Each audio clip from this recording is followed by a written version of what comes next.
forget? That's where you don't remember what book you read? No, I think it was, yeah. Speak up. Love you. Have a good day.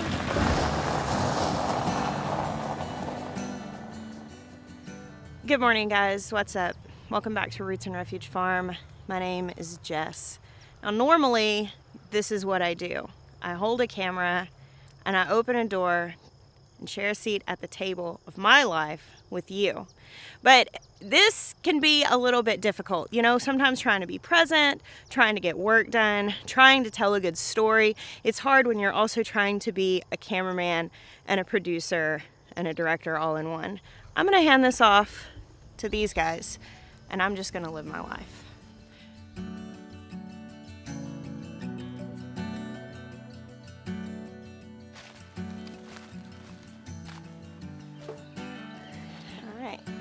We good? So we live in South Carolina now, and it's been a pretty wild few months of transition, but it's starting to feel like home, like we live here. It's been a few whirlwind months. There's been so much change. It's definitely been a lot of hard work. But we knew when we made this move that we were literally like digging up the root system of our life and transplanting it. It was not gonna be the kind of thing that was a trial run or a test. We were going.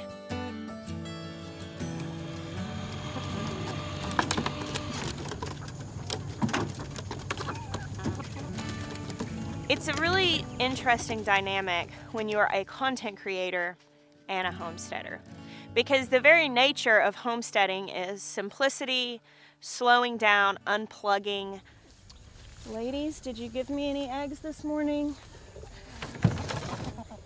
The very nature of content creation is connection, awareness with a viewer, sharing with a viewer. And that is something that for many years I've desired to do. I felt like it was a calling on our life to live in a glass house and just model family and chasing your dreams, and yes, in our case, homesteading. And it is a weird line to walk because when I'm making YouTube videos, people don't quite understand that there's production behind that. And so there are these tiny little discrepancies that I can't quite convey. I wish that there had been a camera rolling and somebody else telling the story when I was sitting at my piano and nobody knew our name. I wish somebody had been there telling the story when I was on my back porch writing in my journal and thought, I think I'm supposed to do a YouTube channel. We want to bring the influence that we feel like has been put on our life and just plant it here in a region. I'm so certain that this thing is gonna play out in such a beautiful and miraculous way that I was like, hey, I think we need a story. I think we need this documented. Because, you know, years from now, somebody's gonna look back on that and go, wow, that's what can happen whenever you dream and you just do the next right thing that's in front of you. We weren't 100% sure how exactly it was gonna work out, but we just decided, let's go for it. We shot the pilot, we presented it to our viewers, and they got behind it in such a massive way that now we get to spend this next year showing and telling the story of our start here in our new home, in our new state, and our new life.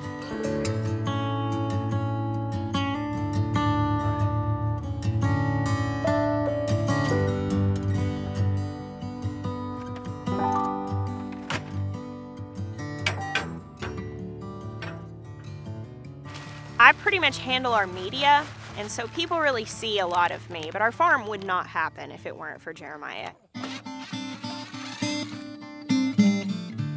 Jeremiah, Sweet Maya, as I like to call him, this year has been his time to shine.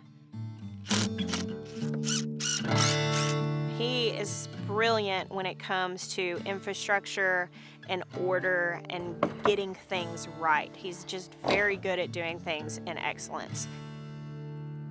Maya came out and bought this property. I didn't even see it. He brought me out months later and showed me our new farm. I had never even been here before. And this year has been a lot of that. Maya has handled the logistics. He made multiple trips out here and set things up before I had ever really spent much time here. But he had been out here for months. We spent most of the summer apart because he was out here working and getting it ready. And since being here, I have watched him come alive. Yeah, we're gonna head down and check out the pigs. I gotta check on the two breeder mamas that should be having babies any day. These are the two pregnant mamas. They're the Mangalitsa breed that we raise on our farm. She should have had her piglets already. I don't think anything's wrong. I think she's just taking longer than when we were anticipating. I moved them out here, one, to get them away from the other pigs because I don't know how they're going to behave with piglets. I know that these two mamas won't hurt each other or each other's kids. I put them on this particular space because this is actually going to be the future site of a high tunnel greenhouse. So we built the pen the exact size of the greenhouse, and we're letting them tear the grass up and fertilize it a little bit. So we've got a small herd of goats. We downsized. When we got here, we actually found someone to take a good portion of our herd. We've got 3 alpacas on the farm. They're really just novelty. Jessica has always wanted alpacas, and so we have them. And they're in their older age, and so they're basically just retired. We're not going to breed them or do anything with them. They're just going to live out the rest of their days, however many that is.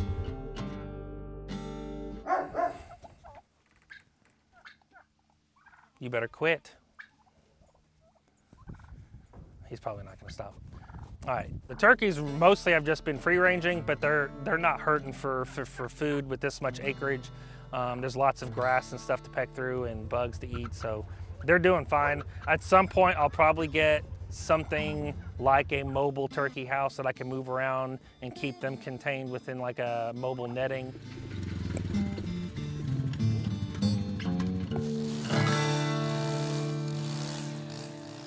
This is our mobile laying flock. We're gonna move them around on different grass for their benefit and for the soil and the health of the grass that's being grown. When me and Jessica first started doing chickens, I was so adamant that we were gonna do like a static coop, and now that I've built a chickshaw and used it, like I won't ever keep chickens any other way. They've been on this for a few days, so we're going to set up a new set of netting, and then they'll probably just follow the feed bucket of their pellets over to the new spot. This doesn't always go as planned.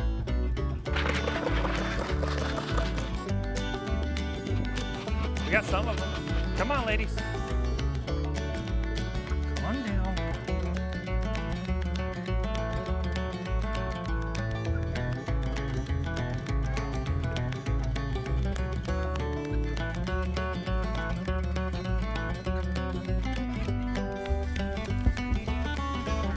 Wes, you had one job.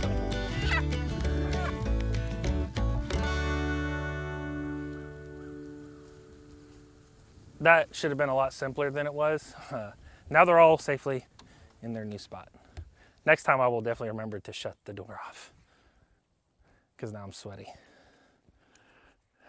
This is the time of year that's super busy, and it's also beautiful. I love this time of year. Right now our goal is to get as prepared as possible for spring, so that when we are starting with that blank slate of spring, we have barns ready, we have garden spaces prepared, we have our driveways all in and the paths that we need all in. We are breeding our animals right now, so we've got the buck in with the goats, so we'll have spring kids. We're expecting piglets, and right now we are just kind of on the brink of a lot of new life and preparing for new life in the spring.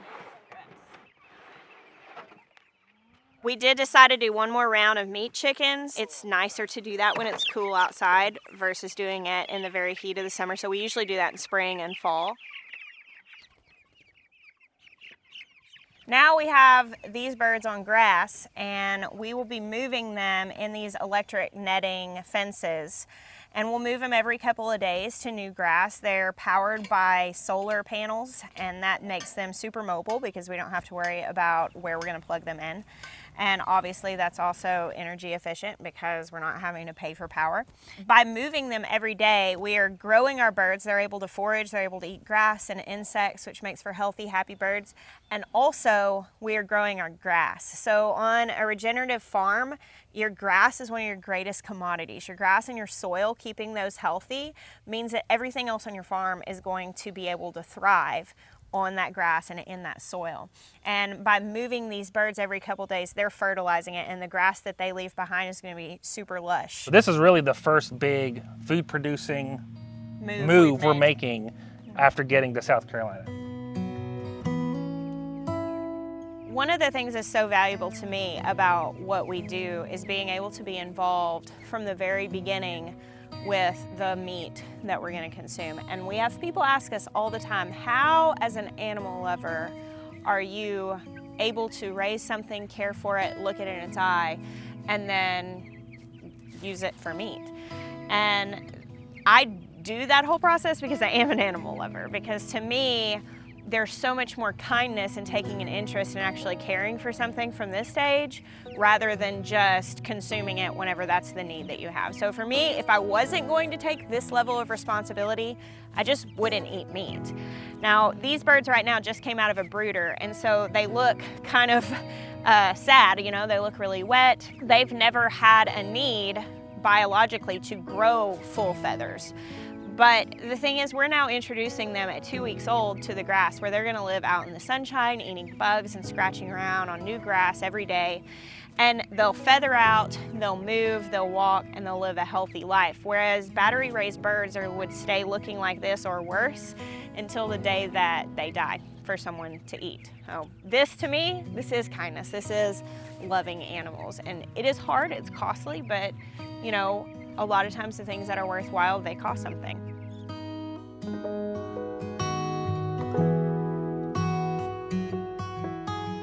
Whereas this felt like raw land 2 months ago, it feels like a farm now. Like, you go outside, you hear the rooster crow, there's baby chicks, meat chicks all in their fence, and the laying hens and piglets are on the way, and the goats are breeding, and we've got garden spaces preparing. I've got a little bit of a fall garden planted. I'm picking lettuce. We're bringing a new dairy cow home here in a couple weeks, and I'm so excited about that. And it's like, I have a farm again. It's so nice.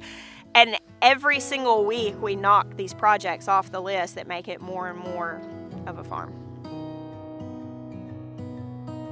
Having my hands in the soil is like one of my most favorite feelings in the world. It's extremely therapeutic. We fell in love with South Carolina in a way that I just can't even really express. We're right outside Batesburg, Leesville, South Carolina. It's a really small town. Its population about 5,000. There's an old downtown area. There's so much history here, and I'm so wooed by it. It's just so romantic to me. And the history, I just feel like this whole town is full of stories. And they're just waiting on somebody to care enough about them to learn them and tell them and add to them.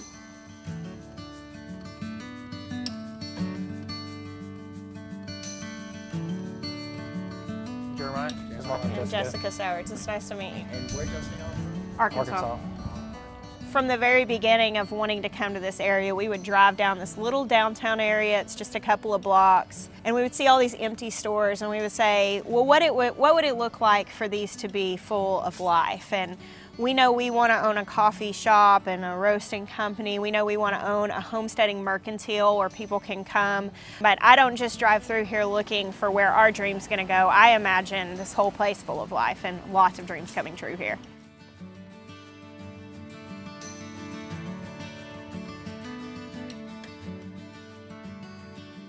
Like, when I first stepped foot on our now homestead property, there was just something that happened. It moved me, like I felt it.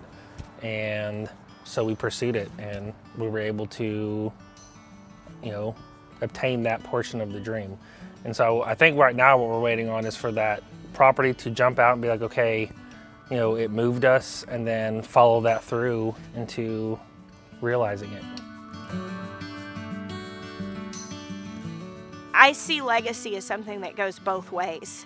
There are so many dreams that have been recognized and so many dreams that haven't been fulfilled yet. And all of that, it's not just about our story. I just think, well, what if we put down our roots here, and what if we bear our fruit here, and whatever that's going to bring, how many more people could that benefit?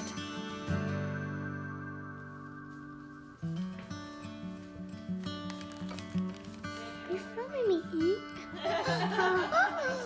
Do it again? Yeah.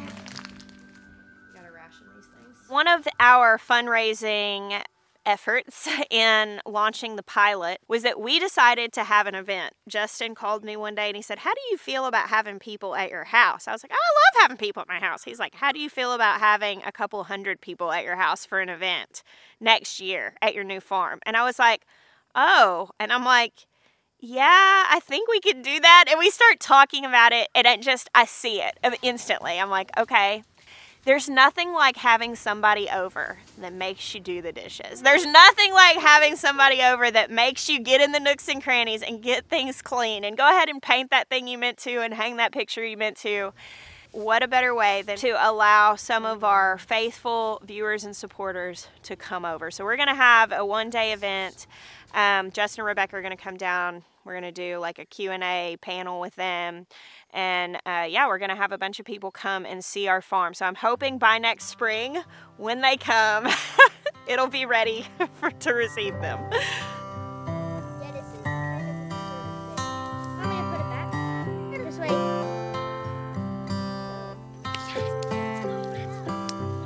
I think probably the hardest part of our transition is prioritizing being emotionally available for our children, because our children are transitioning. It's the largest change that they've ever gone through in their life. They amaze me with their resilience. Even more, they amaze me with how wholly they believe what we tell them. And when we say, hey, we're doing this because of legacy, and we're doing this because when you're adults, we're going to have all the opportunity in the world to give to you, they believe us. And they're just in. And it's really amazing how many people in the world believe us, but there's nothing as valuable as our babies saying, okay, we'll move. We'll start a new school. We'll make new friends. Really just embracing this process of discomfort, and that they have done it so wholeheartedly.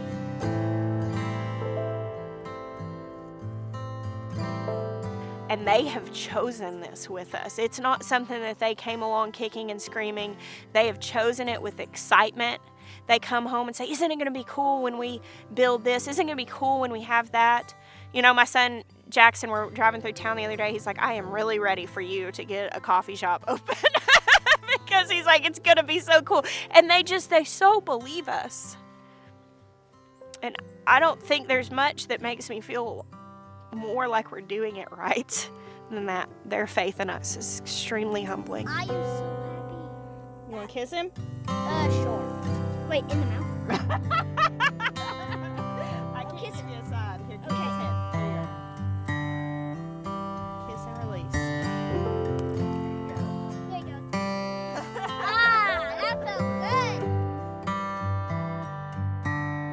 good. The tension for me and having so many projects and so much that has to be done and beautiful things that I love and that I'm dreaming of is that I don't want to lose the wonder and the passion of this slow and simple life. And there are times that I think, can I actually just be a person that wakes up and makes a loaf of bread and takes a cup of coffee outside and milks the cow and works in the garden?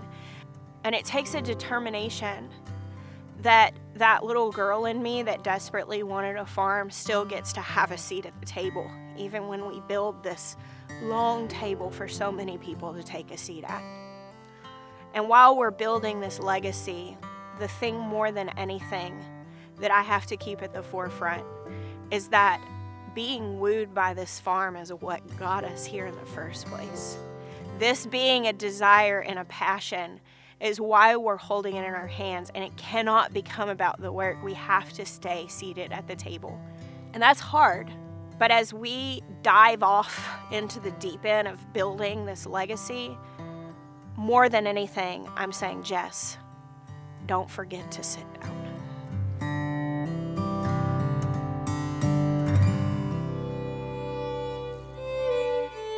I went back into my journals and I just started reading these old prayers. And I found in May of 2019 this excerpt in my journal, written in a moment of hopelessness and not being able to see the way. And it said, "I have the perfect home for you.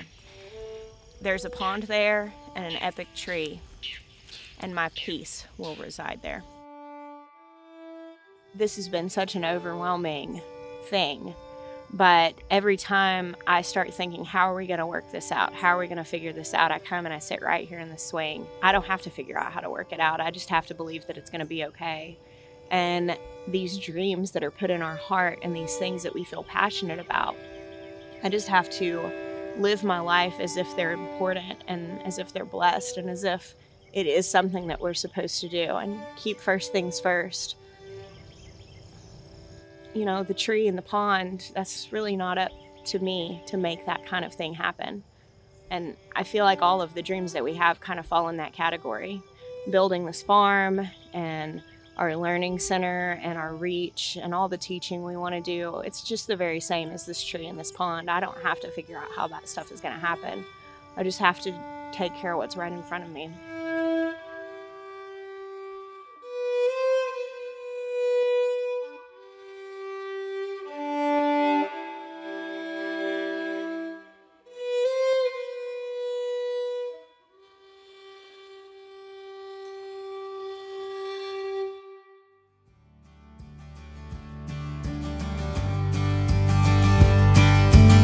I'm getting a cow. Like, this is a lifelong dream. I literally wake up in the night and lay in bed and think about my cow.